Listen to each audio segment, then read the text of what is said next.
नमस्कार। आपका अखबार के इस अंक में आपका स्वागत है। मैं हूं प्रदीप सिंह। अब की बार 400 पार, इस नारे की घोषणा प्रधानमंत्री नरेंद्र मोदी ने लोकसभा में की। लोकसभा के आखिरी सत्र में उन्होंने कहा कि एनडीए 400 पार और भारतीय जनता पार्टी अकेले दम पर 370 पार आएगी, यानी इतनी सीटें मिलेंगी एनडीए को 400 से ऊपर और भारतीय जनता पार्टी को 370 के ऊपर। उस समय उनकी इस बात को उनकी अपनी पार्टी के कार्यकर्ताओं को उत्साहित करने के लिए, उनमें जोश भरने के लिए और उनको एक लक्ष्य देने के लिए माना गया था कि ये उन्होंने बात कही है और इसका इससे ज़्यादा जो है कोई असर होना नहीं है। और 400 पार एनडीए के लिए और 370 पार भारतीय जनता पार्टी के लिए लगभग असंभव सा लक्ष्य है। लेकिन विपक्ष की इस पर जो प्रतिक्रिया है और चुनाव जैसे जैसे आगे बढ़ रहा है, 2 चरण का चुनाव हो चुका है, 5 चरण का बाकी है।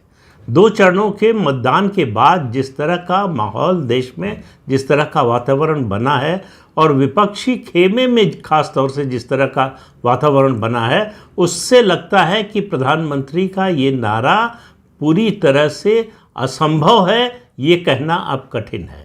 ये संभावना के दायरे में है, इतना जरूर कहा जा सकता है। हासिल होगा कि नहीं हासिल होगा मुझे नहीं मालूम, लेकिन इतना जरूर कहा जा सकता है कि ये लक्ष्य जो है असंभव नहीं है। 400 सीटों का डर विपक्ष के मन में बैठ गया है, यानी तीर निशाने पर लगा है और उसका दर्द दिखाई दे रहा है।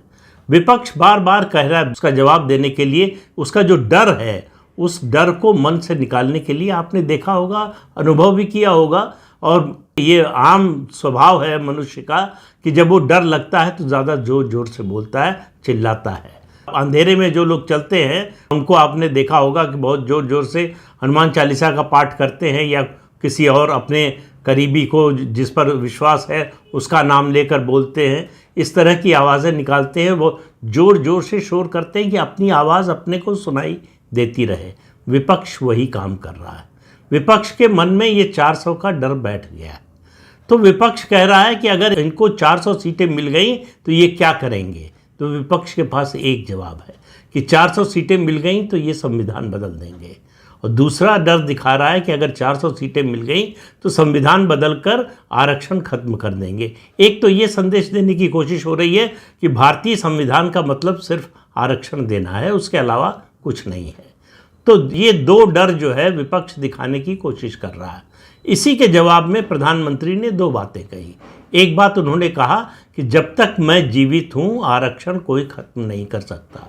दूसरी बात उन्होंने कही कि अगर बाबा साहब अम्बेडकर फिर से जन्म ले लें, फिर से धरती पर आ जाएं, तो भी ये संविधान नहीं बदल सकते। तो देखिए, ये बात उनकी जो है केवल कोरी बात के रूप में कहकर उसको टाला नहीं जा सकता। वो इसलिए कि उनका 10 साल का ट्रैक रिकॉर्ड है। 10 साल से बहुमत की सरकार चला रहे हैं। पहली बार 283 सीटें लोकसभा की मिली 543 में और दूसरी बार 303 सीटें मिली। दूसरी बार एनडीए को 353 सीटें मिली, यानी 2/3 बहुमत से सिर्फ 9 सीटें कम।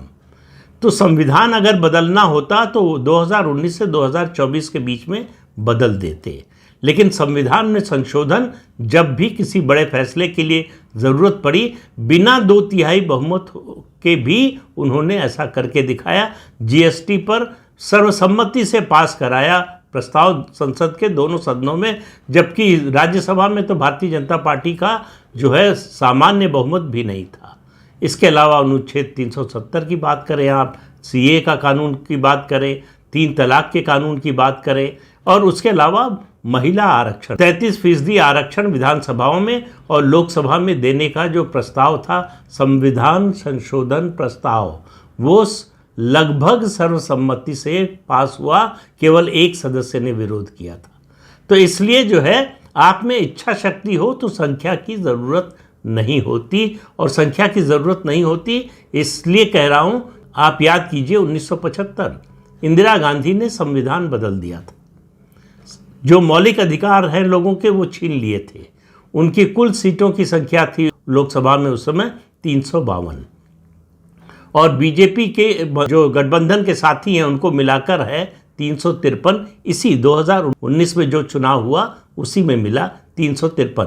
तो इससे आप अंदाज़ा लगा लीजिए कि प्रधानमंत्री नरेंद्र मोदी का स्पष्ट मानना है कि उनको जो भी काम करना है, देश के हित में जो भी फैसला लेना है, उसके लिए संख्या बल जो सदन में है वो कभी आड़े नहीं आने पाएगा। उसके लिए वो सर्वानुमति या बहुमत बनाने में सक्षम है। तो ये आरोप विपक्ष का कि वो संविधान बदल देंगे और या फिर आरक्षण खत्म कर देंगे, ये एक जो है डर दिखाने की कोशिश है लोगों के मन में। और इसका मतलब ये है कि विपक्ष डरा हुआ है कि 400 आ तो नहीं जाएंगी, और उसके लिए तुलना की जाती है। बहुत से लोग तुलना कर रहे हैं, जो पर्यवेक्षक हैं या राजनीतिक विश्लेषक हैं, वो तुलना कर रहे हैं इंदिरा गांधी से कि इंदिरा गांधी की तरह से डिक्टेटर हो जाएंगे नरेंद्र मोदी अगर उनको 400 सीटें मिल गई। तो इंदिरा गांधी से उनकी तुलना करना ये आपराधिक कृत्य है, ऐसा मेरा मानना है। इंदिरा गांधी चांदी का चम्मच नहीं, सोने का चम्मच लेकर पैदा हुई थी। वो एंटाइटल्ड डायनास्ट थी, नेहरू की बेटी थी, और उनकी एक पारिवारिक पृष्ठभूमि थी, संपन्न परिवार से आती थी, संपन्नता के वातावरण में पली बढ़ी थी। उसके बरक्स आप नरेंद्र मोदी को देखिए तो अभाव और गरीबी के वातावरण में पले बढ़े हैं। गरीबी क्या होती है ये उन्होंने किताबों से पढ़कर या किसी से सुनकर जानने की ज़रूरत नहीं है उनको। वो ये उन्होंने जो है अपने जीवन में इसको महसूस किया है, इसको जिया है। तो गरीबी को जिया है, और आरक्षण ने क्या किया है ये उनको अच्छी तरह से मालूम है। वो खुद पिछड़ा वर्ग से आते हैं। तो राहुल गांधी जो पिछड़ों का, दलितों का और आदिवासियों का मसीहा बनने की कोशिश कर रहे हैं, ऐसा होता नहीं है। देखिए, वो नेतृत्व मिलता है जाति का जो उस जाति से आते हैं। एक उदाहरण आपको दे रहा हूँ, पहले भी दे चुका हूँ दूसरे संदर्भ में, वो है विश्वनाथ प्रताप सिंह का। सबसे क्रांतिकारी फैसला किया आरक्षण के मामले में उन्होंने संविधान बनने के बाद, और वो था पिछड़ों को 27% आरक्षण देने का, पिछड़ा वर्ग को। वो प्रस्ताव उन्होंने अगस्त में पास कराया।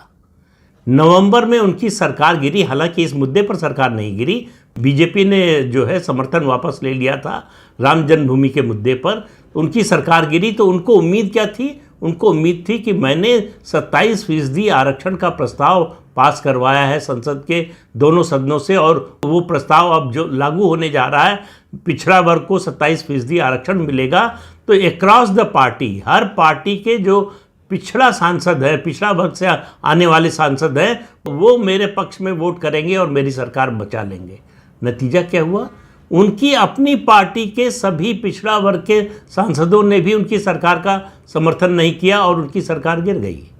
और कुछ महीने बाद फिर लोकसभा का चुनाव हुआ। लोकसभा के चुनाव में उनकी पार्टी की और ज़्यादा दुर्दशा हो गई। 1989 में जितनी सीटें आई थी, 1991 में उसकी आधी भी नहीं आई। तो ये हुआ विश्वनाथ प्रताप सिंह का, जो उन्होंने क्रांतिकारी फैसला लिया था, जिस क्रांतिकारी फैसलों की बात राहुल गांधी कर रहे हैं। देखिए, कन्विक्शन नहीं होने से, और उस जाति को अगर आप बिलोंग नहीं करते हैं, उस जाति से संबंधित नहीं है, तो उस जाति के बारे में या जातीय राजनीति के बारे में जो भी फैसला करेंगे आप, उसका फायदा कभी आपको मिलेगा नहीं, लोगों को भरोसा नहीं होगा। राहुल गांधी जो है, उनकी कोई जातीय पहचान ही नहीं है। अगर वो जाति जनगणना कराएंगे तो सवाल ये है कि वो अपनी जाति क्या लिखेंगे। राहुल गांधी की जाति क्या है ये कौन जानता है, कौन बता सकता है? अब उस विवाद में मैं नहीं जाना चाहता कि उनके दादा क्या थे और उनकी माँ क्या, उन सब बातों में नहीं जाना चाहता। लेकिन सवाल ये है कि राहुल गांधी की जातीय अस्मिता की कोई पहचान नहीं है। जातीय अस्मिता की राजनीति राहुल गांधी के बस की बात नहीं है। जातीय अस्मिता की राजनीति राहुल गांधी का कन्विक्शन नहीं है। वो एक इलेक्शन स्ट्रेटेजी हो सकती है, चुनावी रणनीति हो सकती है, उसके जरिए वोट पाने की कोशिश हो सकती है। लेकिन वो न तो पिछड़ा वर्ग से आते हैं, न तो दलित समाज से आते हैं, न आदिवासी समाज से आते हैं। उनकी सारी कोशिश ये है, असल में ये जो हमला कर रहे हैं कि मोदी को 400 सीटें मिली तो संविधान बदल देंगे, आरक्षण खत्म कर देंगे, वो एक अपने पाप को छिपाने के लिए कांग्रेस पार्टी लगातार आज़ादी के बाद से कोशिश कर रही है, और 1998 में सोनिया गांधी के कांग्रेस अध्यक्ष बनने के बाद से ये प्रक्रिया, ये कोशिश तेज हो गई है कि किसी तरह से धर्म के आधार पर आरक्षण को या तो खत्म कर दिया जाए या उसको इतना कमज़ोर कर दिया जाए ताकि मुसलमानों को आरक्षण दिया जा सके। और उस आरक्षण के लिए आरक्षण का कोटा बढ़ाना पड़े तो कोटा बढ़ा दें, नहीं तो पिछड़ा वर्ग और दलितों का जो आरक्षण का कोटा है उसमें से काट कर जो है वो मुसलमानों को आरक्षण दिया जाए। भारत का संविधान बड़ा स्पष्ट शब्दों में कहता है कि धार्मिक आधार पर आरक्षण नहीं दिया जा सकता, लेकिन कर्नाटक में कांग्रेस पार्टी ने ये किया है। आंध्र प्रदेश में मैंने पहले भी आपको बताया था कि 4 बार राजशेखर रेड्डी की जब सरकार थी तो 4 बार विधानसभा से प्रस्ताव पास करके मुसलमानों को आरक्षण देने का प्रस्ताव पास किया गया, जो कोर्ट से रिजेक्ट हुआ। अदालत ने साफ साफ कहा कि धार्मिक आधार पर आरक्षण देने का कोई प्रावधान नहीं है। अब कांग्रेस पार्टी उस पर लगातार तुली हुई है। मैंने पिछले 2-3 वीडियो में उसके प्रमाण भी दिए और बताया कि किस तरह से, चाहे वो रंगनाथ मिश्रा कमीशन की रिपोर्ट हो, चाहे सच्चर कमेटी की रिपोर्ट हो, उन सब के जरिए उन सब का लक्ष्य, उन सब का मकसद एक ही था कि उस आधार तैयार किया जाए मुसलमानों को आरक्षण देने का, आधार तैयार किया जाए धर्म परिवर्तन को प्रोत्साहन देने का। तो ये जो काम है कांग्रेस पार्टी का, ये जो लक्ष्य है उसको हासिल करने के लिए वो डरा रहे हैं भारतीय जनता पार्टी की 400 सीटों के नारे से। भेड़िया आया, भेड़िया आया, वो डराने की कोशिश लोगों को कर रहे हैं कि अगर 400 सीटें मिल गई तो मोदी जो है वो संविधान बदल देंगे। मोदी बड़ा स्पष्ट कर चुके हैं कि किसी भी हालत में कोई भी आ जाए संविधान नहीं बदल सकता और आरक्षण तो कभी खत्म हो नहीं सकता। आरक्षण खत्म करने से मोदी को कोई फ़ायदा नहीं है। आप बात समझिए, कोई भी राजनेता, राजनीतिक दल, राजनीतिक संगठन जो फैसला करता है उसमें चुनावी फ़ायदा एक बड़ा उसका हिस्सा होता है, बड़ा पक्ष होता है। आरक्षण खत्म करने से भारतीय जनता पार्टी को कोई फ़ायदा नहीं होने वाला, बल्कि नुकसान बहुत बड़ा हो सकता है। केवल इसकी चर्चा से नुकसान हो जाता है। 2015 का याद कीजिए, बिहार विधानसभा का चुनाव था। उस समय सरसंघ चालक मोहन भागवत का एक इंटरव्यू छपा था जिसमें उन्होंने आरक्षण खत्म करने की बात कतई नहीं की थी। उन्होंने सिर्फ इतना कहा था कि इतने साल बीत गए हैं, इतने दशक बीत गए हैं, इसकी समीक्षा होनी चाहिए। केवल इतने को जो है विपक्ष ने, उस समय महागठबंधन था, उसने मुद्दा बनाया कि भारतीय जनता पार्टी आरक्षण खत्म करना चाहती है और उसका बड़ा नुकसान हुआ बीजेपी को बिहार के विधानसभा चुनाव में। तो प्रश्न ये है कि बीजेपी अपने पांव पर कुल्हाड़ी क्यों मारना चाहेगी। अब दूसरा पक्ष देखें, आरक्षण अगर पिछड़ों का, दलितों का, आदिवासियों का खत्म किया जाता है या कम किया जाता है, दोनों स्थितियों में फ़ायदा कौन उठाना चाहता है? कांग्रेस पार्टी। किसको देना चाहती है आरक्षण का लाभ? मुसलमानों को। पूरे देश में आबादी जो है मुसलमानों की 14 से 15% है। ये 2011 के जनगणना के आंकड़े हैं। अब ताज़ा आंकड़े जब आएंगे 2025 में, तब क्या जनसंख्या निकलेगी पता नहीं है, लेकिन इससे कम तो नहीं निकलेगी, ये तय है। इससे ज़्यादा कितनी निकलेगी इसका सवाल। तो कांग्रेस पार्टी को नज़र आ रहा है 15-16% का एक बड़ा ब्लॉक वोट बैंक जो हमेशा के लिए अपने साथ हो सकता है अगर उसको आरक्षण का लाभ दे दिया जाए। तो कांग्रेस पार्टी खुद जो है वो पिछड़ों और दलितों का आरक्षण काटना चाहती है, उनके कोटे में से काट के कर्नाटक में कर भी चुकी है। ये केवल कहने की बात नहीं है। बीजेपी पर तो केवल आरोप लगाया जा रहा है कि वो ऐसा कर सकते हैं। कांग्रेस पार्टी ऐसा कर चुकी है। तो दोनों का अंतर समझिए। व्यवहारिक रूप से, व्यवहारिक दृष्टि से जो स्थिति है उसमें कांग्रेस पार्टी का जो लक्ष्य है धर्म के आधार पर आरक्षण देने का, वो एक राज्य में हासिल कर चुकी है, एक राज्य में करने की 4 बार कोशिश कर चुकी है। अब वो राष्ट्रीय स्तर पर इसे लागू करना चाहती है। उसमें उसका राजनीतिक लाभ है, उसको साफ साफ लाभ दिखाई दे रहा है। और उसको मालूम है कि चाहे पिछड़ा वर्ग हो, दलित हो या आदिवासी हो, वो उसका कोर वोट नहीं रह गया है।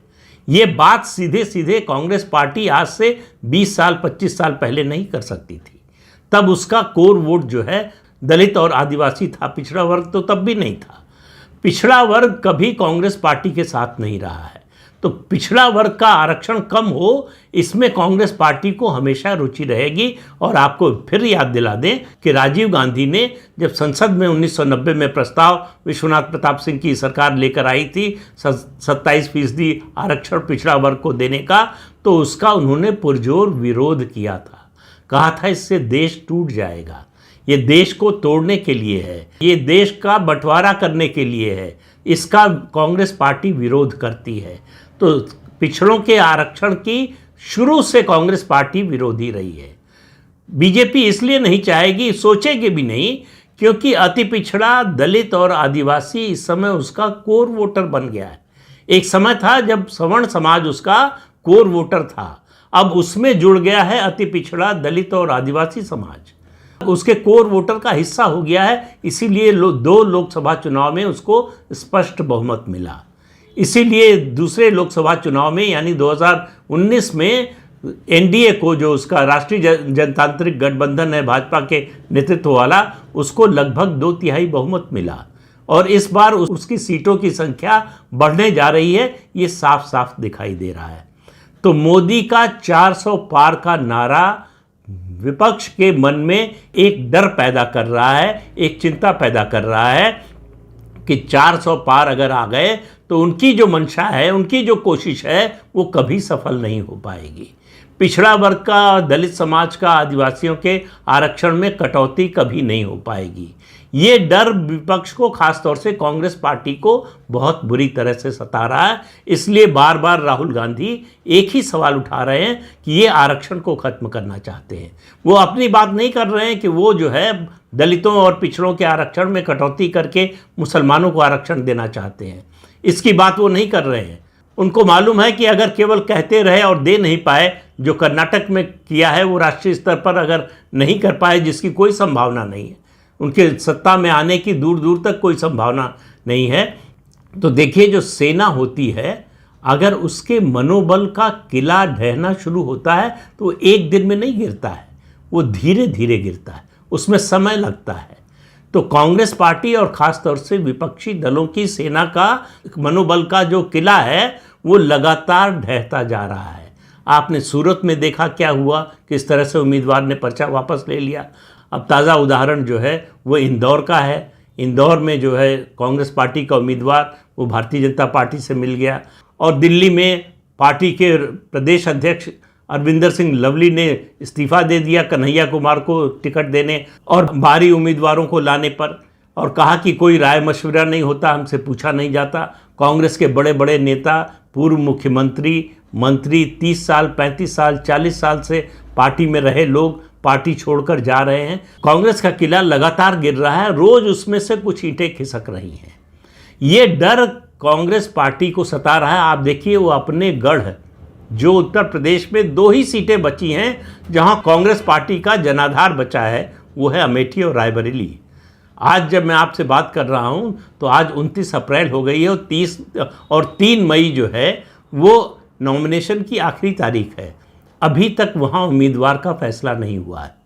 राहुल गांधी लड़ेंगे या नहीं लड़ेंगे, प्रियंका वाड्रा लड़ेंगी कि नहीं लड़ेंगे, दोनों लड़ेंगे या दोनों नहीं लड़ेंगे। असल में उनके सामने बड़ी मुश्किल है कि चुनाव न लड़ें तो मुश्किल है, चुनाव लड़ें तो हार जाने का डर है, इसलिए मुश्किल है। तो चारों तरफ से कांग्रेस मुश्किलों से घिरी हुई है। तो डरी हुई कांग्रेस डराने की कोशिश कर रही है। तो मोदी का 400 का नारा जो है सबसे ज़्यादा कांग्रेस पार्टी को डरा रहा है। उसके मन में ये बात बैठ गई है कि इनकी 400 सीटें आने जा रही हैं। आएंगी कि नहीं आएंगी पता नहीं, लेकिन उनको इस बात का डर है कि 400 सीटें आ सकती हैं एनडीए की। तो इस अंक में इतना ही। अगले अंक में फिर मिलेंगे किसी नए मुद्दे के साथ। तब तक के लिए अनुमति दीजिए। आपसे अनुरोध है कि ये चैनल देखिए, शेयर कीजिए, लाइक कीजिए और सब्सक्राइब ज़रूर कीजिए। नमस्कार।